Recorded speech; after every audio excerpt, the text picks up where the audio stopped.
Hi guys, this is Erica from Gokce Capital. Now before I begin, be sure to click subscribe and turn on the notification bell. In today's video, we have the story of two Davids. They share a name and a profession, but little else in this classic case of ownership versus stewardship. But more on that later. For first, if you own property, you must decide how you wish to steward it. And in today's video, we have the top things you should know. Number 1, what is land stewardship? Land stewardship is the conservation of your property's natural resources.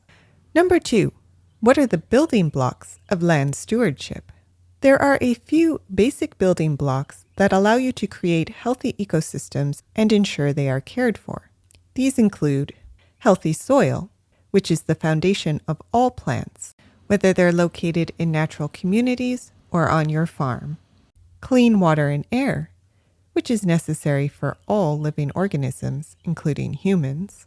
And biological diversity, or the variety of living organisms on the property. Number 3, what are some good stewardship practices?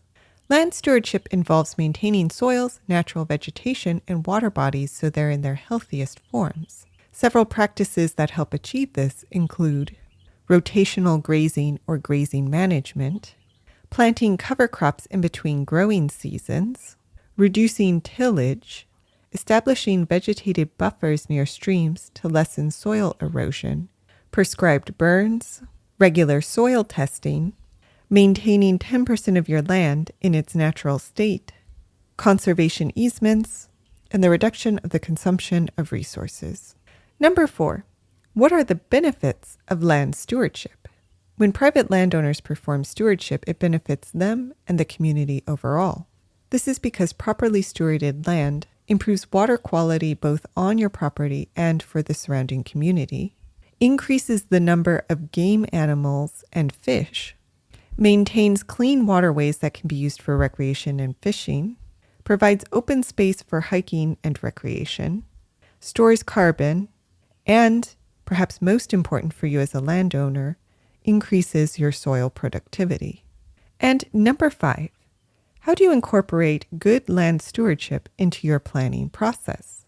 Land stewardship is closely associated with creating and carrying out a good habitat management plan.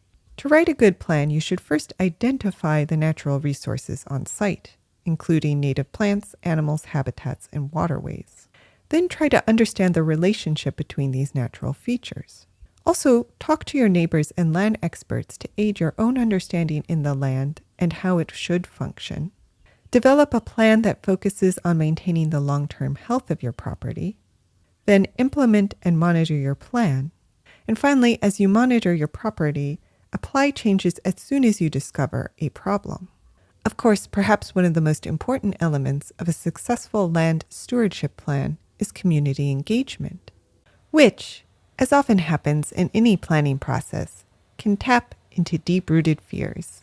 And this leads me back to the story of the David Kellys, two ranchers who share the same name, but had very different reactions to land stewardship programs in their area. Our first David lives in the small town of Issaquah, outside of Seattle. Issaquah didn't have enough regulation fields to accommodate the region's 83 Little League teams. And it occurred to David that the horse pasture on his mother's old ranch was just the right size for a baseball field. So, in true Field of Dreams fashion, he built one, and people came. Children, yes, but also the city, who told David that, because he had not pulled the proper permits, his field was illegal. Furthermore, since the field bordered nearby Tibbetts Creek, it posed a potential danger to the salmon that spawn in it, unless proper precautions were taken to prevent sediment runoff. Still, it was not that David could not get a permit, it was that he would not, on principle. Principles, too, defined our second David's approach to land management on his family's ranch in the upper Arkansas River Valley of Colorado. David's ranch at the base of Mount Princeton is a regular stop for herds of elk and pronghorns, But it has also nurtured generations of Kellys since 1958, which is why Chaffee County voters recently approved a sales tax increase to fund a program that will help David maintain his land as open space, because the Kelly Ranch produces benefits for everyone, from wildlife habitat to clean water and carbon sequestration. The program was developed by the Central Colorado Conservancy, a land trust that works with ranchers to protect wildlife habitat and open spaces. A few years ago, the Conservancy developed a proposal for a program that would compensate private landowners who preserve their land and water rights as part of a broader goal to conserve 30% of U.S. lands and coastal waters by 2030. The program was developed in partnership with ranchers like David, and in 2018, Chaffee County voted to fund the program through a sales tax increase of 0.25%. This money helps ranchers upgrade or repair their ranches while protecting open space, waterways, and wildlife habitat.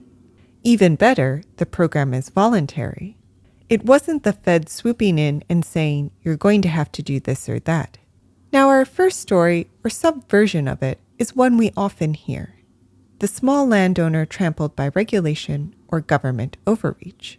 Sometimes this is indeed the case, but often such tales are more complicated than they initially seem.